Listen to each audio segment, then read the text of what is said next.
Welcome to Moretonhampstead Motor Museum, down on Dartmoor in Devon. This beautiful museum opened back in 2013, but the owner has decided to retire, so everything is coming up for sale. And there's going to be something for everyone, whether you've got £10 to spend or tens or thousands of pounds to spend.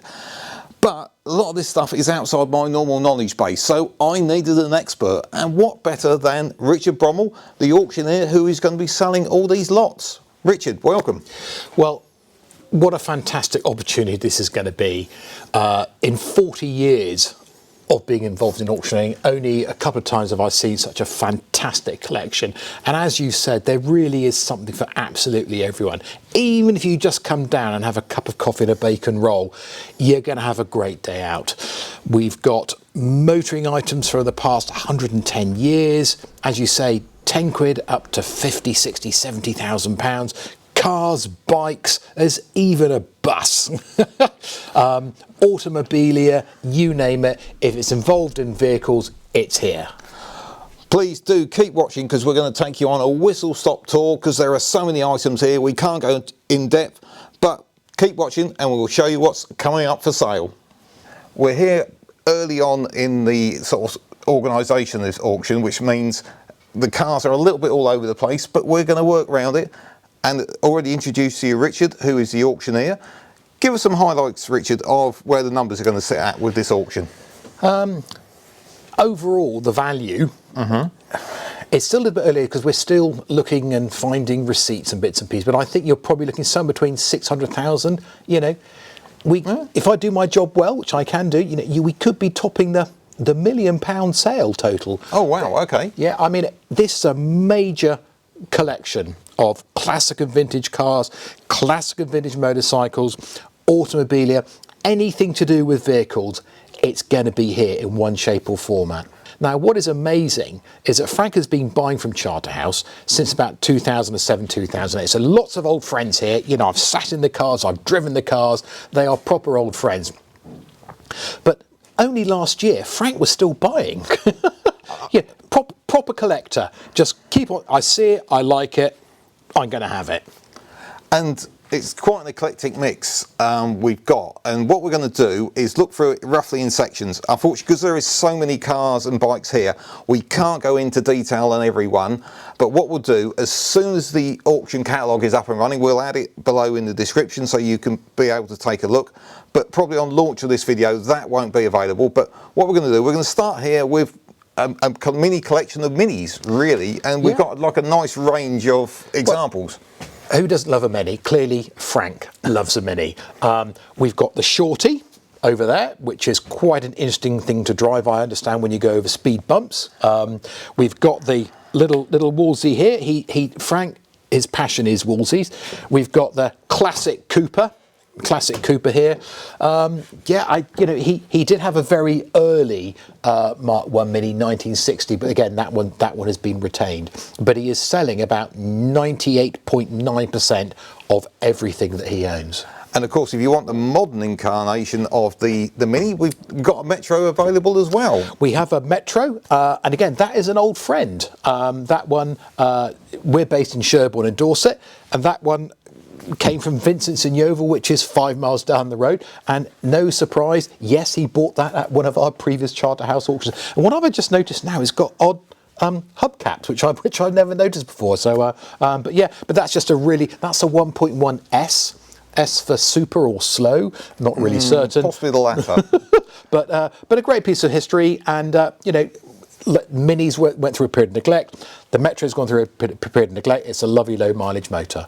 And you touch on the fact that this is quite a local car. That goes for an awful lot of the items in this collection as well, doesn't it? Well, that's an interesting point, because that's local to us up in Dorset, but so many of the vehicles down here, they are Devon and Cornwall. You know, we can see from the registration numbers there's a lot from Torbay. We're going to talk about the Lotus Cortina here in Moretonhampstead. That is a stone's throw away. There's a lot from Plymouth, a lot from Cornwall. A lot of them have, you know, in their sort of 50, 60 years, they haven't even left the county. I mean, they may have done and come back in again, but they've ended up in this motor museum. Brilliant. Let's go and have a look at these microcars next, because they really interest me. Right, we've moved on to the microcar section, or actually you could call it like the three-wheeler section, because nothing here has what I consider the appropriate number of wheels, really. It's an in-betweeny, isn't it, really? But they're all pretty cool. And, you know, space is tight in the museum, so what can you do? You can put little cars into it. And these are cool little cars, aren't they? They are. And I have actually driven one of these. It was quite entertaining. It had been updated with a motorcycle engine. But, you know, Berkeley T60, I think it's 1959. Like you say, cool little thing. Those, I reckon, if you saw, you know, say you're going to go on a blind date and you sent them a photograph of your car and you sent them something like that, they're thinking, wow, that is an amazing sports car. And then you turn up on the date, and I think it is a pretty cool car, but I don't think if I offered that to my wife, she'd be particularly impressed with me. No, I think if you mention that, you might get ghosted, I think is the modern term. Again, yeah. And then we go from the British to, I'm not allowed to do the accent, to the Germans.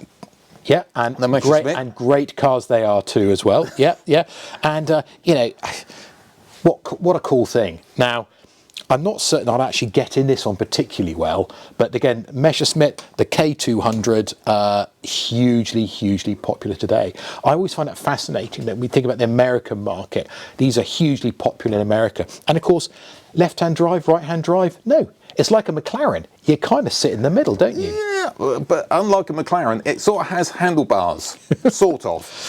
I think it's like a stick, isn't it? But of course, you know, Messerschmitt, aeroplanes. Absolutely. And talking of other well-known German manufacturers, we think of BMWs with M-series cars and, you know, ones that indicators don't work on. But this is where they started after the war, wasn't it? Well, the indicator really reminds me more of a Dalek, actually, on this one. And what I find, you know, we talked about earlier on about the cars being local. This one has come from Exeter. This is an Exeter registration, and it's taken me to drive down the A30 20 minutes or so. It might be a little bit more of an adventure, and you might want to keep off the M5 and the A30 in that one. Yeah, I've got to say, any of these, I can't imagine, like the A303 being overtaken by a 44-tonner in one of these. It's going to be lively, isn't it? Well, I think every time you go out in one of these, like a lot of these cars, it's an adventure, and that is part of the attraction. And on to a manufacturer better known for scooters, Lambretta delivery truck. Yeah, I mean, that's a pretty cool thing again. I mean, a lot of people like light, small commercial vehicles. You know, I could rebrand that Charterhouse Auctioneers. Not certain what anyone else would think about it, but it'd be easy to park. We would get a small chest of drawers in the back of it and a couple of enamel signs. Happy days.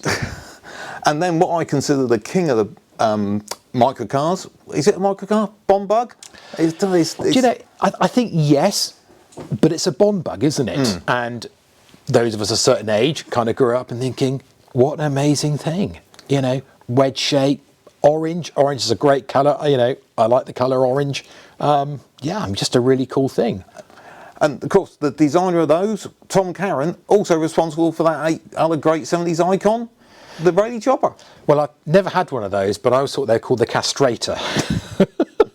I think that's why the later ones removed that gear stick that could do damage. That was for proper men then, yeah. But the Bond bug, say freewheelers not necessarily my thing, but I think they do look, as you say, really cool. The lift up canopy and everything else.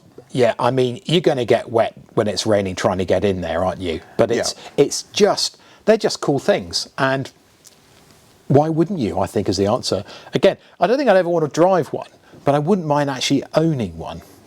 It won't go in the house because I'm happily married. But I think they're, you know, for those of us a certain age, they are, you know, we kind of grew up with them. Like a lot of these things, they go through in the late 70s and early 80s and into the 90s. There's that period of neglect. Why, oh God, aren't they terrible old things? Aren't they awful? Now, super cool, really cool. I agree. Right, shall we take a look at some motorbikes? Another one of Frank's passions is motorcycles, and particularly those, I would argue, sort of 50s and 60s is really the core. Huge amount of 50s and 60s British bikes, predominantly black as they were. were. But there is a bit of colour. We have got the GPO BSA Bantam. That's a real sweetie. 1971. I think that's probably about the last year of production. I think that was first registered GPO in Cardiff, so delivering all the Welsh post back in the day. But lovely with the mud guards and everything. It's just a really cool little bit of history, really. But to run through some of the makes we've got here, just to give you an idea, it's almost like an encyclopedia of manufacturers from that time. I'm going to have to read from because there's so many. Triumph, BSA, HAS, Francis Barnett, Royal Enfield, Velocet, Norton, Douglas, Rudge, Greaves, a Wolf, a pre-war Wolf. Have you ever had one of those before? Not knowingly. Okay. Excelsior, Ariel, Matchless, a DOT. Now, not many people know DOT, but the DOT stands for? Devoid of trouble. We've even got a great big plaque as well. Bit of Automobilia to go up on the wall to go with the bike. And also, the last one I've got down is an Ajax. An Ajax, yeah. Now, I kind of had a bit of a double take when I walked in, wandered around the museum the first time, because it's a bicycle, but it's a lady's bicycle. But it's not really a bicycle. It is a motorbike made for a lady. So us men, we have our crossbars on our bicycles and on our motorbikes and the tank. This one is curved through, so the ladies can obviously get on and get off easily in their attire without revealing anything they shouldn't be. And back in those days, of course, ladies on a motorcycle was quite a rare thing, wasn't it? Yeah, and they probably flashed a little bit of ankle as well at the same time, which would have been quite shocking back in the day. But no, absolutely. I mean, obviously, a lot of ladies raced, they flew aeroplanes, they drove cars, but this is pretty unusual. You're in post-war Britain, you're in the early 1920s, and again, it's that sort of mobility of labour, the workforce, getting them out to work and home again. Okay. And the other thing is the police motorcycle, the BSA C15. Yeah, it's kind of it's our version of an a popular American TV series. Well, you're thinking, Chips. yeah, Chips. I'm thinking more Scraps. I'd like to think of, good old Eric and, whatever, the long arm of the law here, giving you a smack round the back of the head and you don't do it again, Sonny. But no, that's a cool, and it's got a telephone, in the 60s. Yeah. In the 60s, and I went to go and pick it up and it's cable tied down. My heart sank. I wanted to, book 'em down, Murder One, but no, not at all. And I thought one of the interesting add-ons on that has been an extra quiet silencer, so the long arm of the law can creep up on you and when you're doing things you shouldn't they do. wouldn't do that now, would they? Well, let's move on, shall we? What should we look at next? I think we will look at some 60s small cars, shall we? So we've got a little group here of the typical sort of almost run-of-the-mill 60s cars. We're going from like 50s designs like the A35 through the A40 Farina and the Imp, and obviously we've got an earlier one, the Standard 10 at the end there. Now, these are sort of like a nice reflection of that period of time, aren't they? Yeah, I mean, these are family cars. I love looking back at the adverts, and there's mum and dad and 6.9 kids drawn into the back of it, and lots of luggage. And again, this is how people got to work. If you go pre-war, most people didn't really have a car. This is Britain in the economy. It's all a big drive for production, and again, a lot of these, they got left outside and they dissolved. They got put into hedges, or the hedges just grew over them. So really, a lot of these are quite sort of rare survivors today. They are, and of these two, interestingly, the A35 underpinnings did appear in the A40. But the thing I always remember about this, and I'm sure the people in the comments will correct me if I'm wrong, I believe this was the first ever hatchback. So it sort of set the template for the future. Or was it a Renault? What, a Renault 4? Yeah. Don't know. We must check the comments. The comments, I'm sure, are going to correct us. And I'm talking about mass-produced cars, not little one-offs, that kind of thing. We're talking mass-produced. But as starter classics, these are really a good place to start, aren't they? Because they're good parts supply, etc., etc. Oh, they're great fun. The A40, here we go. The colour, Embassy Maroon. Not maroon, it's embassy maroon, and the interior is satin beige. No, I'll just go with beige. No, it's satin beige. It's got its heritage certificate. It's just a really nice car. All the cars here have been on display for a few years, but what actually is interesting, because Frank is a clever man, he's going round with his mechanic and the fresh batteries, bit of juice, some fresh fuel, and starting all the cars. Because often you go to a museum, you're thinking, what am I buying? Well, we've had a chat with Frank, and we're going round, and so we can say they're all going to need a degree of recommissioning. You're not going to want to get into a car, drive it to Scotland. You're slightly delusional if you think you're going to do that. But at least knowing that it starts is certainly really important to all the buyers. Yeah, and as you say, the covenant there is just because it starts, don't rely on the fact you'll drive it home. You need to go through the brakes and so on, but it's good to know that everything's moving, is running, and you're halfway there if it's running, aren't you? You're a long way there. I mean, would I take any car that's been in storage for 15 years and expect to go on a road trip? No. Have a sensible pill, as they say. Yeah. Right, let's move on to the next section. Richard? Richard!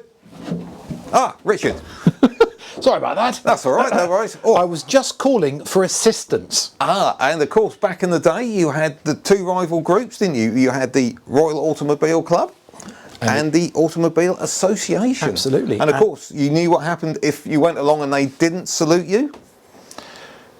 Hung, drawn and quartered? No, there was a speed trap ahead. And that was the way that you knew, not in the modern ways of flashing as they come the other way. These days, I was sort of thinking, what we have is, of course, is mobile telephone communication devices. I mean, not that they really work over at Porlock Hill. It's a phone box, basically, is what these are. And we've got, as you say, we've got RAC and AA. It's not too unsavoury in there. They obviously kept them locked because you would pick them up and you'd phone the RAC. You could also dial 999 in the case of an emergency. These could save lives. This one, as I say, is obviously a much later one. The AA, when Frank did the museum, he built the roof around the top of the AA phone box there, and this one's from Paynes Hill, and of course we've got a couple of bikes to go with them as well. How many survivors are there, or genuine original survivors are there of things like this? Well, I think there's probably quite a few interpretations of them. I was going to, but no, and these are just really cool. We've got the BSA there. Over here in the blue, we've even got a rather dapper-looking RAC chap, although his tie does need a little bit sorting out, I think. But a lot of people just like these as a static display. When you've got your man cave, you've got your warehouse, you've got your museum, this is exactly what you want to put into it.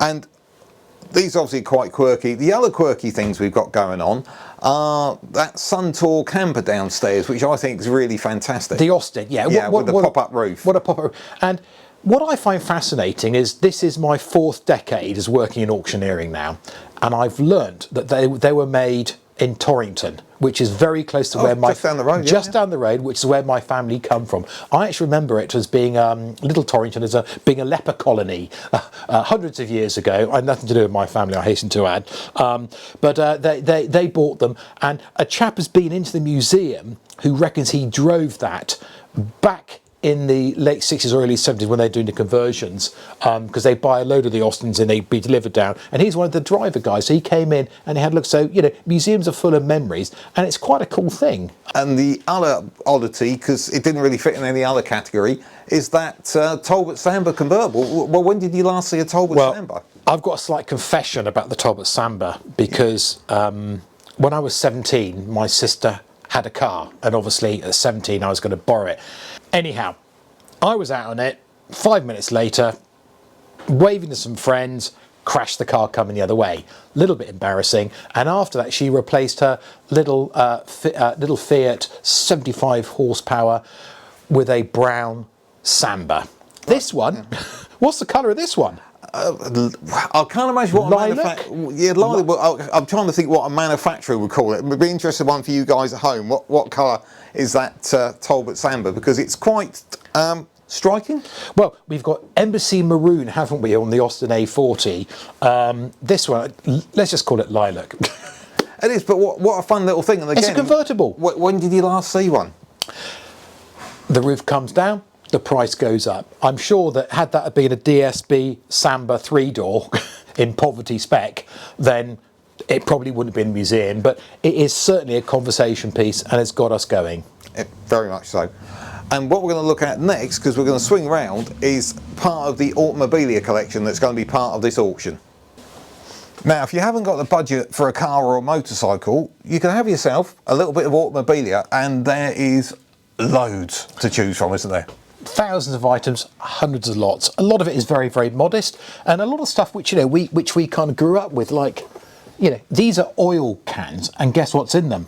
Oil? Oil, absolutely. It says what it does on the tin. There we go. And again, they're just really nice, cool display items. We've got forecourt items. We've got there's a huge number of enamel signs. This is probably not the best one to show you, but it's huge number also, of enamel signs.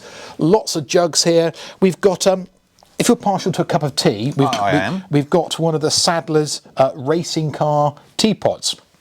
Now, I've been thinking for sort of number plates, and this number plate says here, what's it say on there?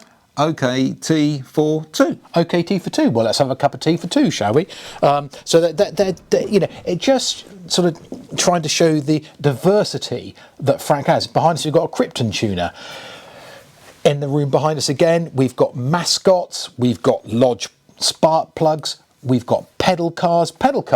Austin J40. Austin J40. Now, I think they made just over 32,000 of the Austin J40 pedal cars, and this one came off the production line in 1971 and is the very last chassis number, because when they were built and designed, they wanted to replicate cars. So you actually got a little sort of fake engine, a little rocker cover. You had an electrical system which actually did work the headlights, and you had rubber tyres, you had chrome hubcaps, and like all vehicles had a chassis number, they stamped on as well. And this is the last one. Frank bought this from a Bonham's auction. Who are they? Frank bought this from some other firm of international auctioneers in about 2012, and the estimate on this pedal car is £4,000 to £6,000, which is going to be more than some of the cars might make. That have like an engine and you can drive. Well, you can pedal this one. No, fair point. And if you've got a man or woman cave and you want that ultimate accessory, petrol pumps, and you've got a great range. You've got petrol pumps here from the sort of the 20s through to the 70s. Again, Frank, he didn't really get sort of particularly caught up in one period of time, one decade, one style. He just loved all of it. And what I have noticed around quite a lot of is those, for the older generation, cigarette card collections in frames and some nice pictures and so on. I mean, there's a lot of decorative items here. A lot of these are of modest value. So, we try to make the lots interesting, and there's going to be lots in the auction from sort of 10 quid to 80,000. Something to suit all pockets. So if you want to come in here and have a day out with a friend, get a bacon roll and a cup of coffee and a bit of lunch, whatever it is, you can come in and spend 20 or 30 quid. You don't have to spend tens of thousands of pounds. Books, we tend to use Dr. Google these days if we want to research something, but Frank is old school. Frank doesn't really do modern sort of iPhones. So if he wants to learn something, he goes and gets one of his books. And again, all the books, they're all say there's loads of light boxes, big enamel signs. And the other thing downstairs is that nice collection of globes that Frank's got. I think there's about 10 or 12, 14. He's got them all up on the shelf up there. You've got all the great ones. You've got Fina, SO Shell and bits and pieces. Of course, what people like to do is they like to take them home, put a lamp underneath it, a bulb, chuck it on top and say, here you are, darling, I've got you a lovely little lamp for you. And of course... Have you tried that? Not yet. Okay. I'll let you know in a couple of weeks. Okay.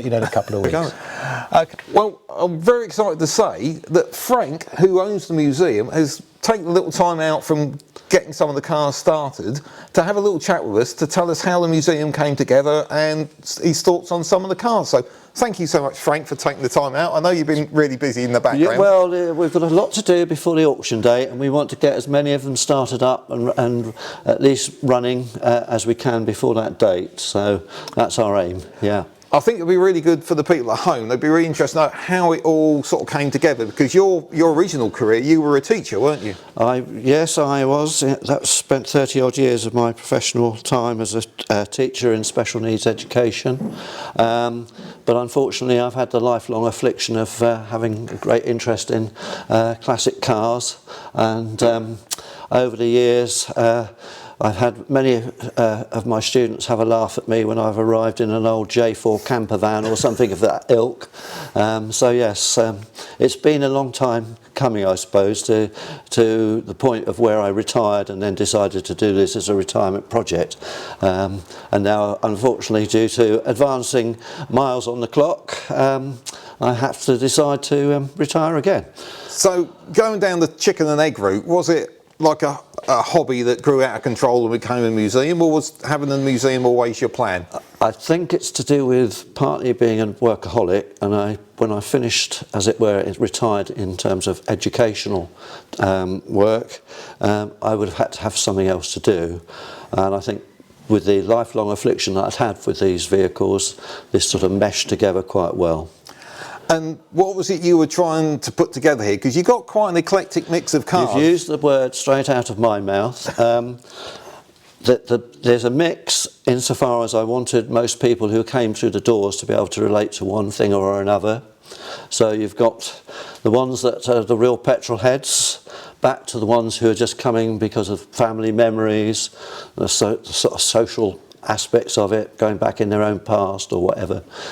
So it was an eclectic mix. Also, I wanted to buy the best of the ones that I could find of that particular model. I also wanted to represent as many British marques in the collection as I could, given the space that we have, and including motorbikes as well, because that was a passion as well. Yeah, I noticed you've got quite a few bikes upstairs as well. And with it, when you're going to look at a car, this is one of the things that might interest people. What you say, you're looking for the best. Does it have to be like the most original? I wasn't looking for concourse. Right. No. When I say best, a solid example, sometimes totally as they have been all their life, never had any major work done to them, or those that have had restoration but have been done sympathetically and retained what character of the original car that could be retained when it was restored. And I know it's like trying to ask a parent for their favourite child. Yes, awful that, isn't it? Well, it's not so bad actually with vehicles, is it? There's one car that's not here, unfortunately, a 1934 Bentley, which I'm retaining. But if you push me to the ones that are in here, it's going to be the XK150, I think, or even, believe it or not, this lovely Mark 1 Consul Cortina, because it's marked Consul at the front. Ah, okay. Consul Cortina Estate, very early model, and I have very fond memories of another one of these, as well as mixed memories, because it was the first time I ended up with welder's flash when I tried to repair it. So it's got fond memories, but some other unpleasant memories, but it's a wonderful example. But it's got memories, and that's a lot. The impression I get is you've created something that's going to, I know it's closing, but you created something that as people walk around, it'll be, oh, I remember those, right, or I can saw those on the road and that kind of thing. Yeah. And is there one car that maybe in all your purchases over the years, because there's, I don't know how many cars in total here, but is there anything you bought and then the moment the hammer came down you went, what did I buy that for? I don't think I've really ever had that sort of moment, because I have also gone for the unusual stroke quirky as well sometimes, but no, overall I don't think I've ever had a really bad thought of why did I do that. Oh, okay, that's really interesting. Well, Thank you so much, Frank, That's for a taking the pleasure. time to talk to us. Thanks for coming and seeing us, and we look forward to welcoming everybody on the 14th, 15th and 16th of May. I'm sure there is going to be a lot of people at home that are going to want to come along and maybe put their hand up and have a bid, because you've got such a great range of items here. I think there'll be some... they're all going to go back and be doted on. That's my philosophy. Yeah. Because of the sadness of having to take the decision to close, but equally philosophically, I know that they're going to be looked after again once they've left my custodianship. As the phrase goes, it's time for someone else to enjoy them. That's correct. Brilliant. Yeah. Thank you, Frank. Thanks for Pleasure. the time. That's Cheers. all right. Cheers. We're jumping to the earliest period of cars that are for sale in this auction, and we're what do I call it? Vintage? Is that the right term? We are on the vintage. You're absolutely right. And this is, you know, a bit outside of my knowledge base, but we'll give it a go because I've got an expert here. They're still pretty cool things. I mean, Yeah. Here we are. We've got one of the eldest vehicles in the collection, 1918. The Dion Bouton. The Charabang, where you go out with your staff at the, for a picnic over at Minehead or whatever. I mean, driving something like that with two-wheel brakes, full up with people, maybe a few sherbets and some ciders and bits and pieces. It must, Porlock Hill. It must have been lively, scary. But we've got that. We've got two Mulliner bodied. Now a lot of the pre-war cars were great coach builders, but downstairs we've got a Rolls Royce with a Mulliner body. We've got the Wayman Saloon. And that was owned by Mrs. Lilly of Lilly and White, the shoe people. And we've also got up here is a BSA. No. 4 wheels, not 2. 4 wheels, not 2. Or 3, because they did 3-wheelers as well. They did. And not a lot of people know that. They did actually do cars at one point. They did. And that is a Mulliner-bodied BSA. So we're talking coach built. We're talking quite expensive. Yeah. And on the side of it, it's got those semaphores, popping out. That was, rather than sort of doing all your hand signals, no, you pressed a button and up came the old wings, so people would know whether you're going right or whether you're going left. And the other brand that's in here, which might surprise some people, because when you say AC, you always think Cobra. Is there are 2 ACs, one behind you just there. Here's one I prepared earlier. This one actually is a loan vehicle to the museum. It's not one of Frank's personal collection. And this has been sort of in several museums beforehand. And there's the Bentley Museum and Wildfowl. That closed down and it got sort of rehomed here. The owners lived down in Cornwall. It was father's car. He bought it and restored it in about 1960. Used it as a daily driver. More in the 70s, he'd pop down to the village shop on a Sunday and get his newspaper. And this one is coming in as a no reserve car. Oh, and there's another AC available as well.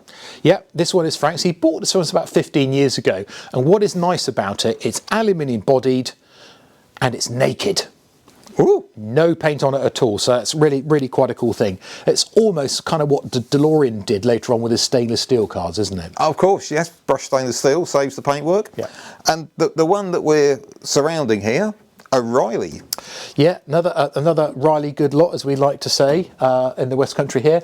And this is a doctor's coupe with the dicky. Again, this was a big car back in the day, and really people who could afford it was people like doctors. And of course, Riley's one of those brands that ultimately ended up on small cars, badge engineering by the great BMC. So a lot of people wouldn't be aware that back in the day it was quite a significant manufacturer. They raced at Brooklands with great success. So they produced a 9 horsepower car called the Riley Brooklands. There we go, named after all those racing wins. So it's just. It's a slightly diminishing market, and what we're finding out is that here we are in a museum and a lot of the pre-war cars, the vintage cars, are becoming more personal museum exhibits rather than the AC that in the 1970s he would get in, start it up and trundle off to go and get a newspaper. Because the skill set for driving these isn't the same as picking up a Ford Cougar from the hire company. There's no ABS. Steering is you know, what I call Dukes of Hazzard. You know, you're trying to keep it in a straight line, and you're trundling along. You know, it's a bit like riding a horse. Some people with a horse will give you a wide berth and be nice and polite. Driving a vehicle like this, sometimes people can get a little bit... Everyone's in a rush these days, aren't they? I'm not saying that I would want to take it down a motorway. Right, let's move on. Now, unusually for a motor museum, there isn't that many Fords. Now, I'm a big fan of Fords. I know some of them among us maybe not quite such a big fan, but obviously one that people love is a Lotus Cortina, and this is quite unusual because it's actually a Mark II, isn't it? It is a Mark II, 1970 car. Here we are, Devon, Moretonhampstead.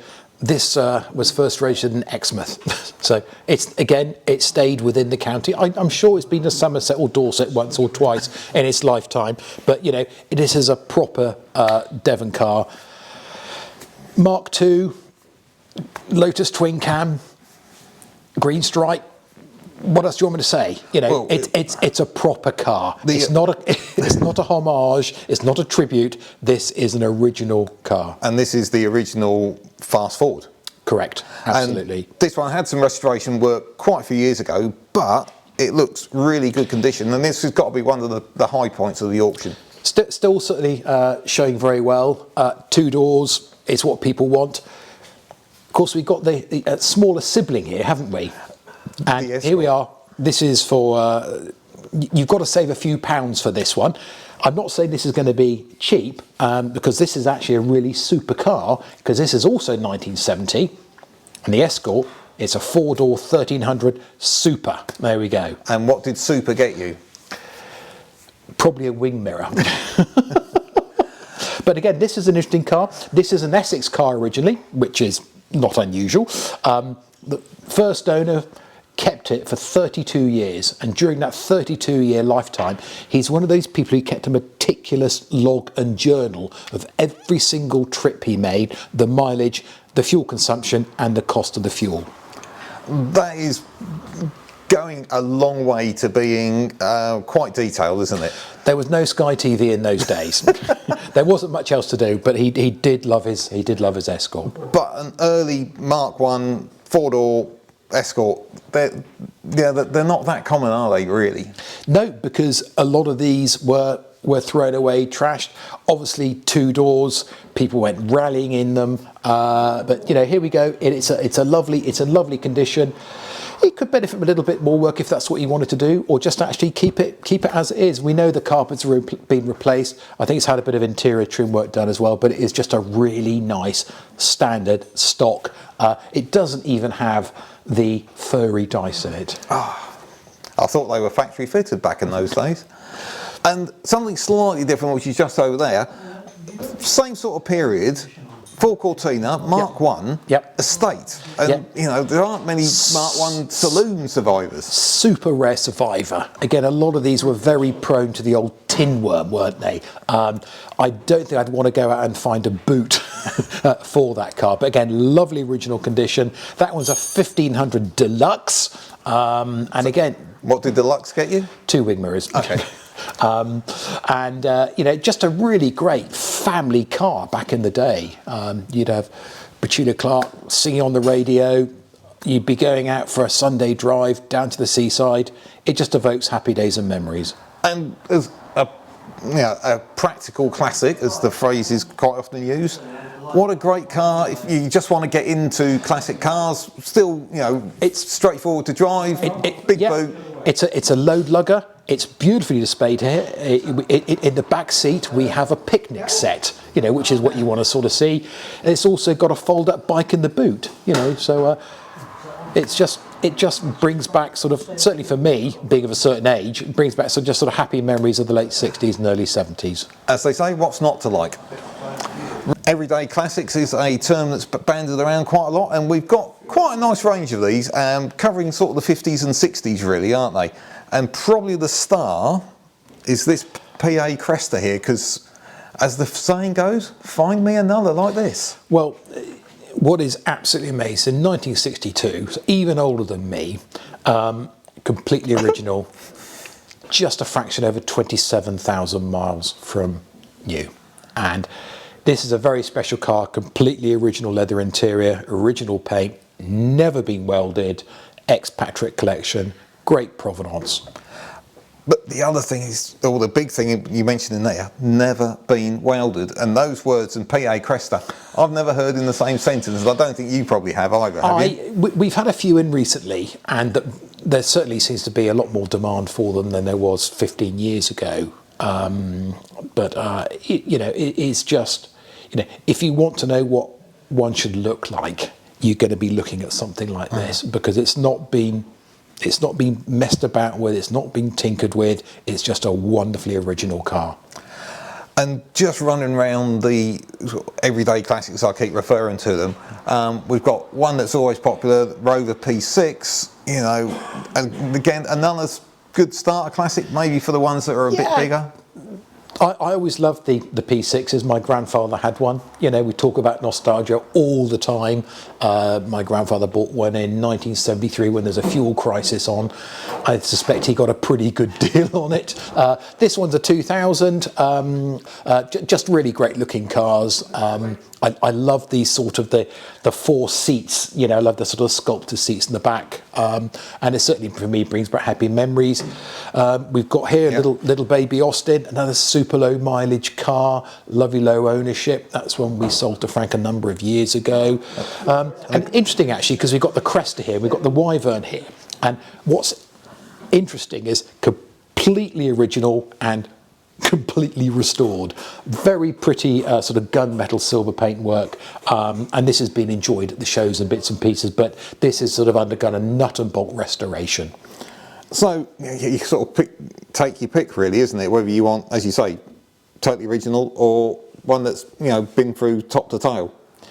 I think because this has been done so well, I think it'd be a difficult choice. I'm sure my wife would just advise me to go for the less expensive option.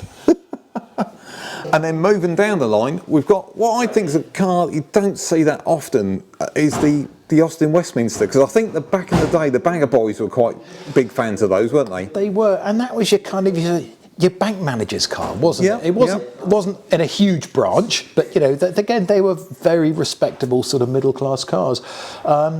Sadly, most of them have gone from our roads now. Again, that period of neglect, that no maintenance, and of course a bit of rain, bit of water, and they've dissolved, as they tend to do. And then another Austin down in the corner, the A40, I think, estate van, is it? Yeah, that's kind of quite a cool thing. Again, that's something. It's certainly a very quirky looking lot, isn't it? That's a lot that. It doesn't have a very low drag efficiency because it must be like driving a brick basically, and that's one we sold to Frank. And again, that's got really interesting history of people going out on holidays and picnics and bits and pieces. Right, to wrap up, we're going to have a quick run around the sports cars that are available, and right in front of us to start with, it's a Porsche 356. Almost. As you know, I do like my kit cars. For those who don't know, this is a Rochdale Olympic. It was produced late 60s into actually early 70s. BMC based to start with, later on Ford mechanicals. But what a pretty little car. Yeah. French blue, bucket seats. It looks fast standing still. Yeah, no, I'd agree with that. Lovely styling. Unfortunately, when purchase tax arrangements got changed, the interest in building these cars, because they were so much cheaper than if you went and built a complete one, or bought a complete one. A bit like Lotus. Unfortunately, that market went away from them. But I really like these. But a rare survivor. Yes. Probably one of the rarer cars actually in the collection. Yeah, and because the other interesting thing with this, sorry, I'm going all down my nerdy kit car route. It was one of the very early monocoque GRP cars. A lot of stuff was fiberglass bodies onto existing chassis, but this was a fiberglass monocoque. So, do you want to get rid of the kit cars while I'm on the roll? Because you know where I'm going. We've talked about the oldest car, the Dion Bouton.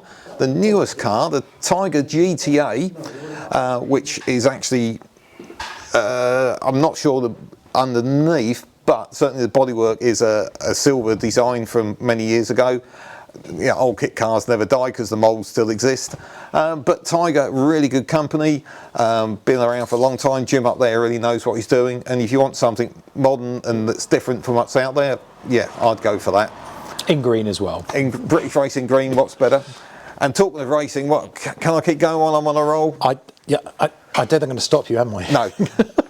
The D-type replica on Jaguar Mechanicals. It's a round, which is one of the more respected brands within the kit car industry, particularly at the point when these were being built. I think it's absolutely beautiful, and of course, find an original.